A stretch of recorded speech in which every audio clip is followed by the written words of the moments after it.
Media recognition from Bloomberg, Reuters, recycling trade publications. Patented process for 100% recovery of critical metals, including cobalt, lithium, nickel, manganese, aluminum. American Manganese is focused on recycling lithium-ion batteries for electric vehicles. American Manganese trades on the TSX Venture, AMY, the US, AMYZF, and Frankfurt 2AM. For more information, visit AmericanManganeseInc.com or phone me, Larry Ray, at 778-574-4444.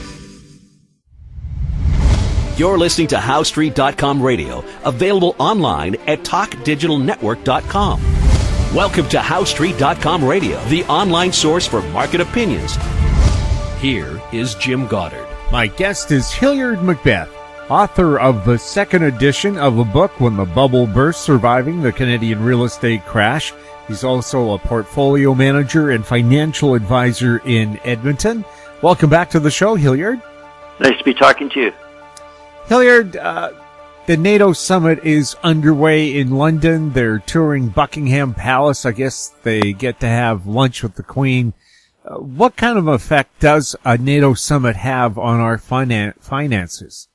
Well, it's unusual in this case because President Donald Trump is criticizing really everybody in NATO for not spending enough money. There are a couple of countries, Great Britain being one of them, that are above the 2% target.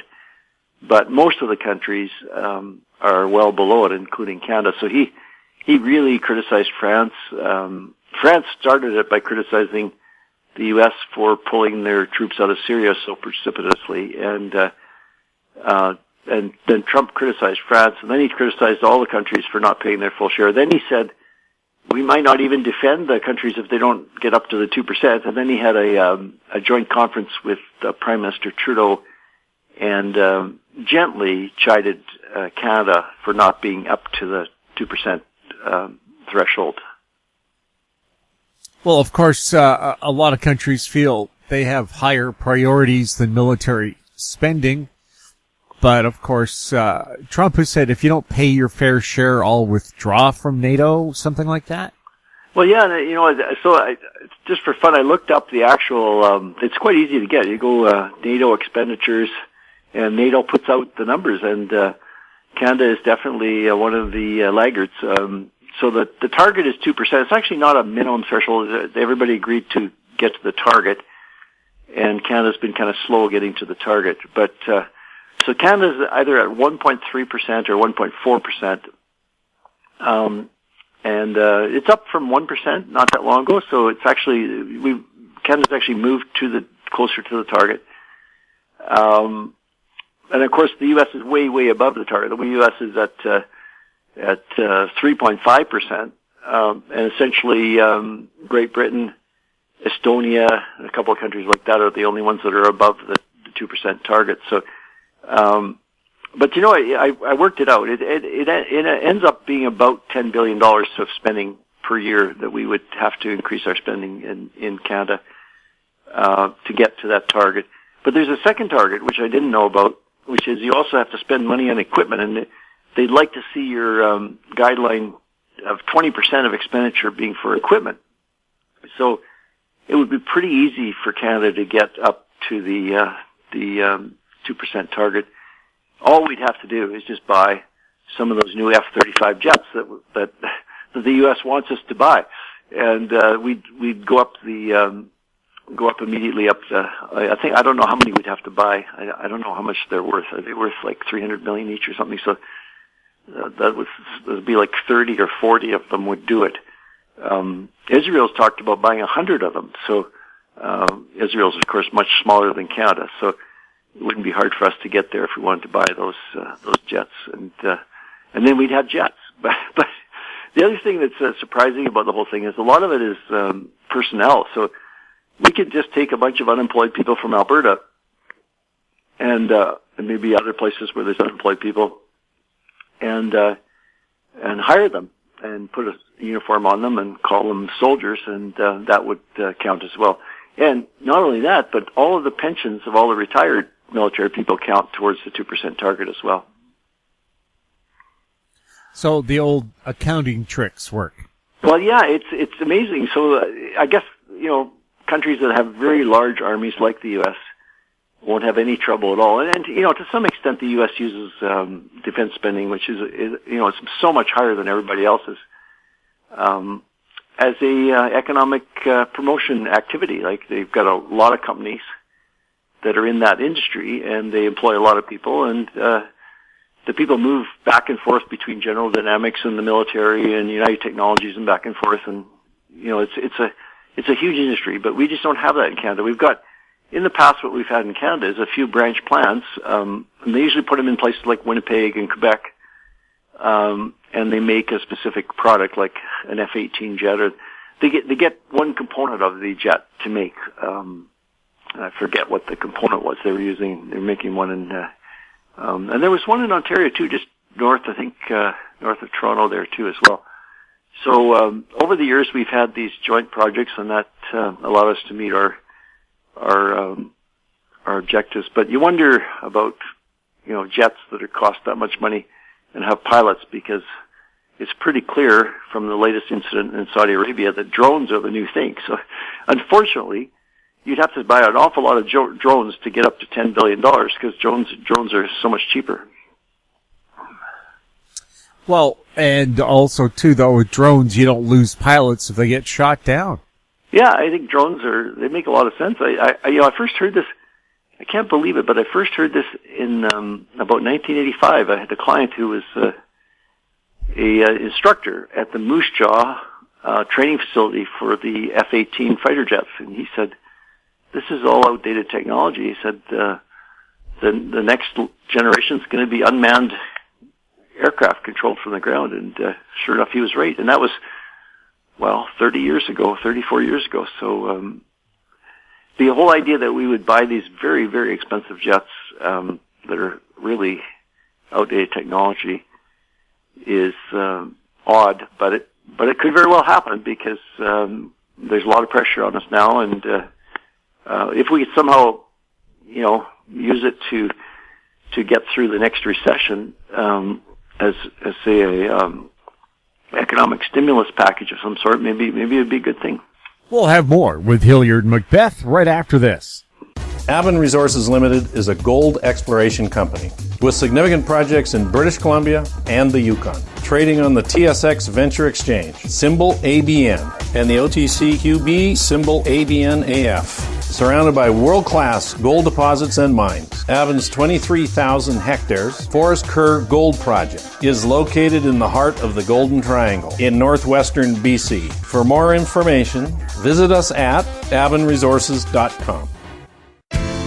Engineer Gold Mines is focused on the exploration and development of the historic high-grade Engineer Gold Mine situated 32 kilometers southwest of Atlan, British Columbia. Engineer Gold Mines is fully permitted for surface and underground exploration, with the 2019 drill program now underway.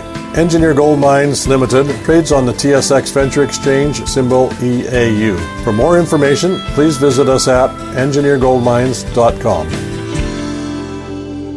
Welcome back. We're speaking with Hilliard and MacBeth. Hilliard, the stock market's down the last couple of days. Is this just a minor correction, or is this the slippery slope that everyone has warned us about? Well, there's a correction coming at some point. I've been expecting it for a lot longer than I'd like to admit, obviously. And but the recent levels were at record highs, and now we've had a 2 or 3% correction. But just to put this in, and of course, when we say the stock market, we have to be more precise, because it's really just the U.S. stock market. The stock markets all over the world are actually, not very expensive at all. Canada probably, Canada should be on the exception list as well. But if you go to Europe, Japan, China, all these countries, the stock markets are really in the doldrums. It's really just the U.S. S&P 500. It's really just five companies in the U.S. S&P 500 represent 20% of all the value of the stock market. Microsoft, Facebook, Google, which is called Alphabet, and Amazon, and one other one. So those five make up a huge percentage of this, and the argument is, are they overvalued or not?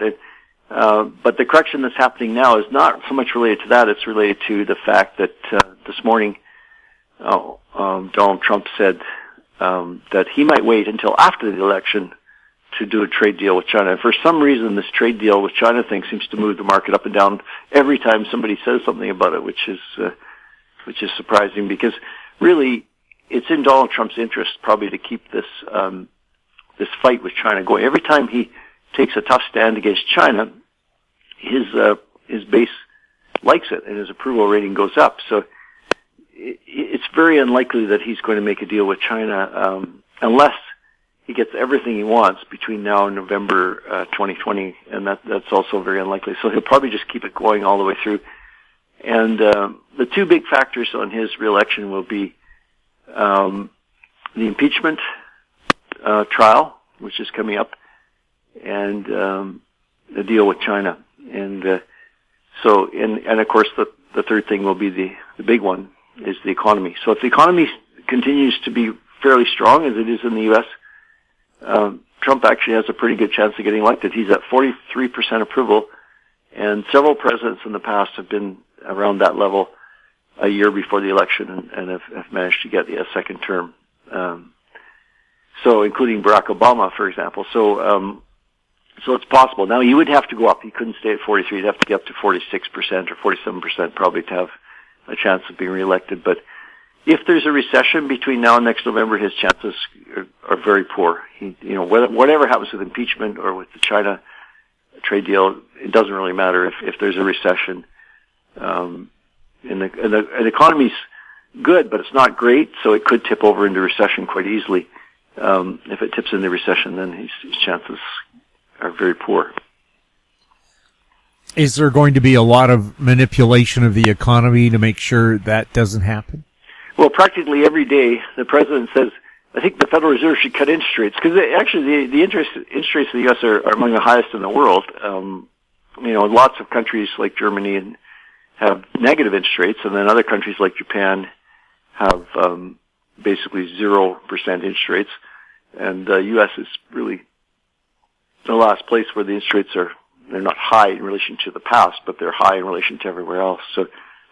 So whether that pressure, and the Federal Reserve was well on its way last December to raising interest rates 3 times in 2019, and then the stock market dropped pretty substantially in December of last year, and the Federal Reserve completely changed course and started to talk about cutting interest rates and expanding their balance sheet again. So whether that's the influence of Donald Trump or not, I don't know.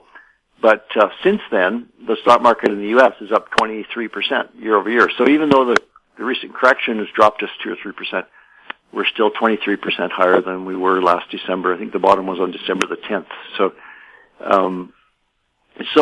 based on that, if that continues, if the president can keep it going for a few more months, he's still got a chance of getting reelected, getting a second term. In the past, when you look at it, most presidents get a second term when they run again. The exceptions being George H.W. Bush, so the first Bush, and Jimmy Carter. Those are the two who didn't get a second term. But pretty well all the other ones, Bill Clinton, Obama, George Bush, the son, they all got a second term. And they all had problems. They all had flaws, right? But they still got a second term. We'll have more with Hilliard MacBeth right after this. Cypress Development Corp is developing a world-class lithium resource in the heart of Clayton Valley, Nevada. The size of the resource makes the Clayton Valley project a premier asset with the potential to impact the future of lithium supply. Cypress Development Corp trades on the TSX Venture Exchange, symbol CYP, the OTCQB, symbol CYDVF, and on Frankfurt, symbol C1Z1. For more information, please visit our website, cypressdevelopmentcorp.com. Don't miss out. Stay informed. Receive the HowStreet.com weekly recap with thought-provoking podcasts, radio, and articles delivered to your inbox. Sign up for the HowStreet.com weekly recap on our homepage at HowStreet.com. Welcome back. We're speaking with Hilliard MacBeth. Vancouver real estate people are saying that the market here has improved. Sales are up. Prices are up. Is this a case of there's so many people who move to Vancouver every year that you do just get population pressure on the real estate supply. People need homes. Well, yeah, and the thing too is that people watch the market and they just, oh, it's so expensive, I can't get in. And I think at the lower end of the market, the drops have not been, that spectacular, but 10 or 15% maybe. They say, wow, if I could get into that apartment for $400,000 instead of $500,000, I better jump in now, because they still have the belief that it's just a temporary dip. We call it a soft landing or something like that. And that happens quite often at the beginning of major corrections. One book talked about that in the 1929 crash, that people jumped in 1930, 1931, long before the stock market bottom, thinking that it'd come down. It had to be a bargain because it had come down. People bought real estate in 1930. The banks had all kinds of real estate put up for auction that they'd gotten back from speculators, and people lined up to buy real estate in 1930, 1931. Of course, by 1933 and 1934, they were deeply regretting having jumped back in. But it happens, and you can see it happening, more recently with. A good example would be Nortel Networks, that peaked in September of 2000 at $124, and by October, November, it was $60, and people were lined up to buy it because it had dropped 50%. And now, a couple of years later, it went to zero, so that wasn't such a good idea. But that's human nature. People will, especially if they've been frustrated for such a long time with prices being so high. Now, at the high end, where the houses are like, 5 and 10 million, the drops in Vancouver have been, in West Van have been more like 50%. But the problem with that is there's just so few people that are able to buy that, and the foreign money may have dried up now. So if there's no foreign money, there just may not be any buyers for those houses. And that's why I don't think that I don't think the correction's over, because that expensive real estate is hanging over the rest of the market, and it will be a huge pressure downwards on all of the prices, even the ones down in the $600,000, $700,000, $800,000 range. Because if a $5 million property goes down to $3 million or $2 million, it makes that 1,000 square foot condo for $800,000 look really expensive. Is it true that 50% of our GDP is from real estate commissions? Well, so what happened was there was I think we talked about it. Sort of just go back one quarter. In the last quarter reported before the election, there was this amazing GDP number that came out, annual growth of 3.7%, which is ridiculously high. I mean, the year-over-year growth was 1.4%, but somehow magically in that period just before the election, they managed to get a 0.9% increase, and then they multiplied that by four to get an annual rate. And so, of course, now the election's over, and the next report came out a couple of days ago, and it said that the number was something like 1.3 or 1.4%. I forget exactly, but so the growth was very, very mild, and it was right back in line with what it was, or maybe even a little bit weaker than what it was before that second quarter report. So the third quarter, when you dug into the details, though, was even worse than it looked, because turns out that when you looked at the numbers, 50% of all the growth was just from one thing, which was real estate commission. So the growth in the GDP was something like 1.3, 1.4%. The growth in real estate commissions and costs of doing real estate, there's other costs that they in that category, but it's mostly real estate commissions. There was a huge surge in that at 8%. So when you work it all out, that was 50% of the growth, not of the GDP, but of the growth in the GDP. And of course, that's ridiculous. So it certainly gave people a lot of it certainly caught a lot of people's attention, though, because that indicates some renewed interest in real estate transactions. And I'm seeing it even here in Edmonton. There's a whole lot of properties for sale, like a huge number, more than I think there's ever been in the last 20 or 30 years. but there are starting to be some sold signs, and it goes back to what we were talking about a minute ago, that people, now that prices have come down a little bit, they're starting to see bargains. And also maybe they're just getting really impatient. They get really tired of waiting. They have to wait. It seems to take forever in a real estate correction for prices to come down, and some people just run out of patience. They want to get on with their lives. Hilliard, anything else you wanted to add today? Well, I wanted to point out just one thing, and that is some of the bank earnings are coming out, and one big thing that happened on Tuesday morning, the Bank of Montreal reported their earnings, which were pretty good, but like normal, like it's been for the last little while in Canada. Most of the increase in their earnings was based on taking lower loan loss provisions, which is crazy given that we're going into this cycle of increased bankruptcies and insolvencies. But after the special charges came out, the Bank of Montreal reported a loss, and what the special charges were related to was a huge reduction in their employees. So they're talking about a 5% cut in employees. There's only been two big employee reductions, layoffs, I guess you call them, in the last 15 years, and neither one of them have been anywhere near the size of the Bank of Montreal. So the market really reacted this morning and Tuesday. The Bank of Montreal is down 3%. The other banks are down 1%, which is more in line with the market.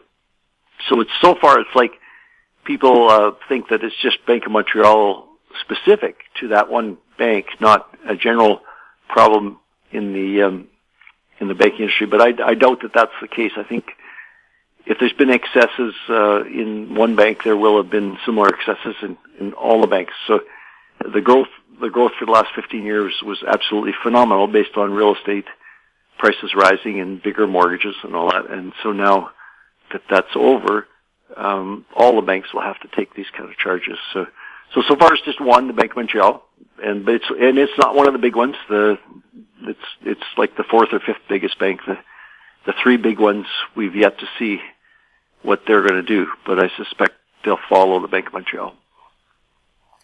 Hilliard, thank you so much for chatting with us. Thank you, Jim. My guest has been Hilliard MacBeth, author of the second edition of the book, When the Bubble Burst, Surviving the Canadian Real Estate Crash.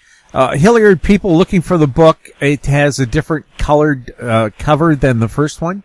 Yeah, the second edition, which is like a brand new book, really, and I'd encourage people that enjoyed the first book to get this one as well. It's red on the front. I guess that's like more highlighting the danger. the red cover, and second edition, you want to look for that as well. It's not a problem in the bookstores, but I noticed on one of the online, I think it was Amazon. I'm not sure if it was the Canadian or the U.S. Amazon was still offering the first edition. So you definitely want to get the second edition, and it can be found at all of the major bookstores, plus all the online channels as well. Hilliard's website is MacBethGroup.com. If you have any questions for Hilliard or any of our other guests, you can send them to info@HowStreet.com. Our YouTube channel is Talk Digital Network. Find us on Twitter @HowStreet. We're also on Facebook. I'm Jim Goddard. Thanks for listening. Comments made on HowStreet.com radio are an expression of opinion only and should not be construed in any matter whatsoever as recommendations to buy or sell any financial instrument at any time. Available online at TalkDigitalNetwork.com. HowStreet.com radio is a production of HowStreet Media Incorporated.